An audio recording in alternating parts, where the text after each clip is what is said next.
আসসালামু আলাইকুম রহমতুল্লাহি বারাকাতু। সম্মানিত দর্শক ও শ্রোতা, যদি বাদশাহ বা নেতা স্বপ্নে দেখে যে সে তার মাথায় আঘাত করছে, এমনকি তার চামড়া ও হাড্ডিকে টুকরা টুকরা করে দিয়েছে, তাহলে এটা তার দীর্ঘ হায়াত পাওয়ার আলামত বহন করে।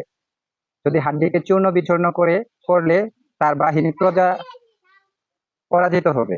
যদি বাদশাহ বা নেতা স্বপ্নে তার মাথার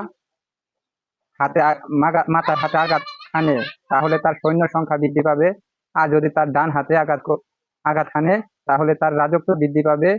যদি তার পেটে আঘাত হানে, তাহলে তার খাজানা মাল বৃদ্ধি পাবে।